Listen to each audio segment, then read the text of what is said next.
ఇన్నాళ్ళుగా జరుగుతున్న మత మార్పిడిని మీరు కావాలని అడ్డగించే ప్రయత్నం జరుగుతోందా? మీరు దాన్ని అడ్డగించే ప్రయత్నం చేయగలుగుతున్నారా? వాటిని ఆపగలుగుతున్నారా?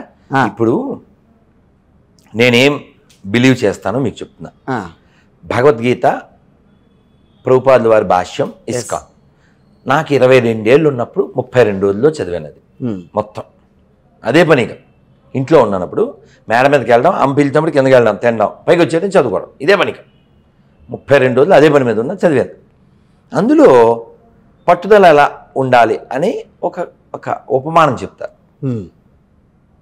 ఓ పిట్ట, భార్య భర్తలు, సముద్రం ఎదురుగా చెట్టు, ఆ చెట్టు మీద పిల్లలను పెట్టినాయి, గుడ్లు. ఈ ఆడపక్షి వచ్చేసరికి ఆ గుడ్లు మొగుడు వచ్చాడు, మొగుడు పక్షి, మామ ఇలాగా మన గుడ్లు సముద్రం మింగేశాడు, నా కడుపు కోత ఎవరు తీరుస్తారని ఏడుస్తుంది. నువ్వేం బాధపడకు, ఈ సముద్రాన్ని నేను ఎంటీ చేస్తా. ఎవరు ఈ ప్రతిజ్ఞ ఎవరిది సార్? ఇంత పెట్టది పెట్ట కొంచెం కోతగనం కదా. ఐ విల్ ఎంటీ దిస్ అందే అని ఆ ముక్కుతో ఓ చుక్క నీరు తీయడం, అక్కడ గట్టు మీద వేయడం, చుక్క నీరు తీయటం, పక్కన వేయటం. సరే అసలు అయ్యే పని కాదు కదా. అవును, అసలు అదే. మిగిలిన పక్షులన్నీ వెకిలిగా నవ్వుతున్నాయి. ఈ న్యూస్ ఎక్కడికి వెళ్ళింది? పక్షులకు రాజు ఎవరు? త్యాగరాజ వారు చెప్పలే? ఖగరాజు నీయానతి గని వేగ చనలేడు, గగనానికి ఇలకు బహుదూరంబడినాడు, జగమేలే ఆ జగమేలే పరమాత్మ ఎవరితో మొరలిడుదు, వగచూపకు తాలను నన్నేలుకోరా, శ్రీ త్యాగరాజనుత నగుమోము గనలేని నా జాలి,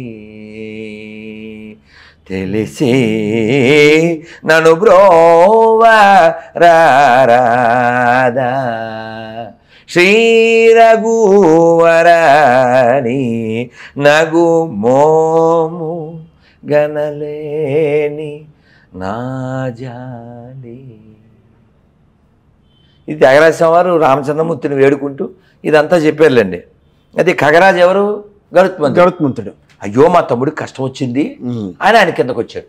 ఈ పక్షుల ద్వారా తెలిసి వచ్చి సముద్రుడికి వార్నింగ్ ఇచ్చాడు, వాడి గుడ్లు వాడికి తెచ్చిచ్చాయి, లేకపోతే వాడు చేస్తాను పని నేను చేస్తా అని. మరి విష్ణుమూర్తి వాహనం కదండి, ఈ కెన్ డూ ఎనీథింగ్ కదా. అప్పుడు ఆ గుడ్లు వచ్చేసింది. అంటే నీ ప్రయత్నం, నీ సంకల్పం గొప్పదైతే భగవంతుడి యొక్క తోడుంటుంది. ఏదైనా ఒక్కటే కదండి, ప్రారంభం ఒక్కడితోనే కదా.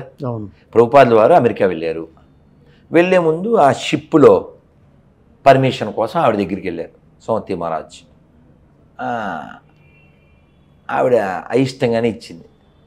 సరే ఈయన అమెరికా వెళ్ళారు, ఇస్కాన్ స్టార్ట్ చేశారు, సక్సెస్ అయ్యారు. సక్సెస్ అయిన తర్వాత ఈ శిష్యులు వచ్చి ఇంటర్వ్యూ చేశారు.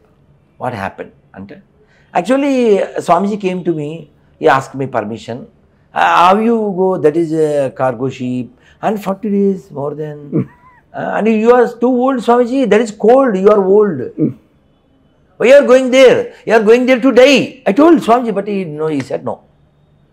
అప్పుడు ఇలాగే చెప్పుద్ది, వీడియో చూడొచ్చు మీరు, బాగుంటుంది. అండ్ మీరు అక్కడికి వెళ్ళి చావడానికి ఏం చెప్పాను, అయినా నేను I have to go, I have to fulfil my gurus words అని చెప్పి వెళ్ళారు.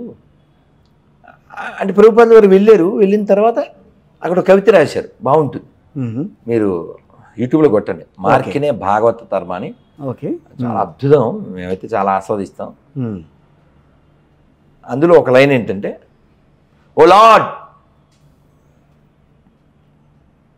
All the way you brought me here, I don't know what to do, but if you make me to speak, I will speak so that my words will penetrate their hearts. అలా ప్రభుపాదుల వారు ఒక్కరే వెళ్ళారు, మరి ప్రపంచాన్ని జయించారు.